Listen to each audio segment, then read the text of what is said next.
Yeah, I'm here for Ray Gilstad, a close family friend of all of ours, and when I think of Ray Gilstad, I think of cowboy.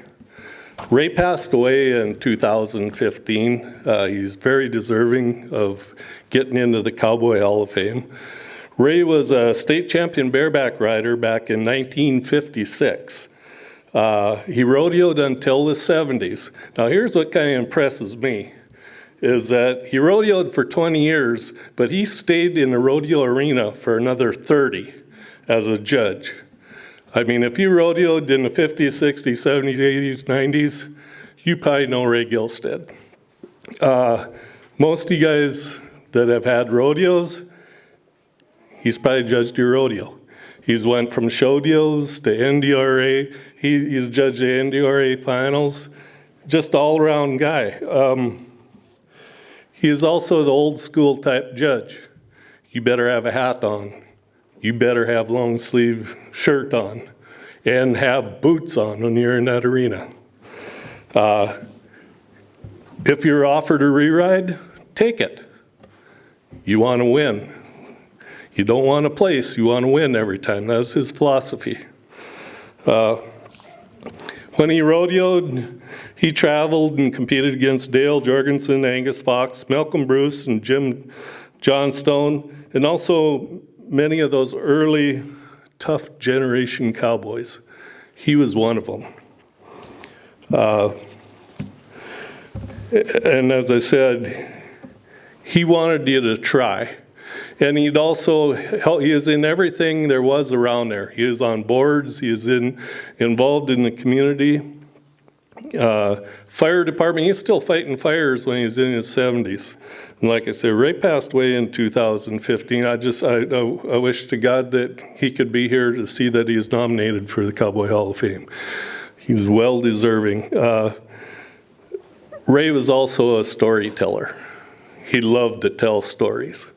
I'm going to tell you one that he used to tell on me and his son, Rusty, when we were about 5 years old.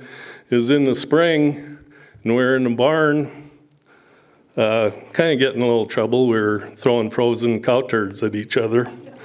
And we broke the barn window. And all of a sudden, Ray's in the doorway. He said, "Who broke that window?"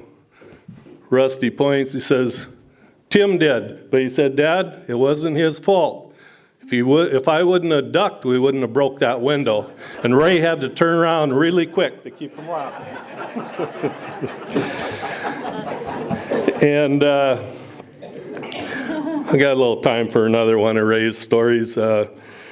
His daughter Deb and his granddaughter Carrie, when Carrie was high school rodeoing, they were going to rodeo, and they also had a young bareback rider, a friend of the family with.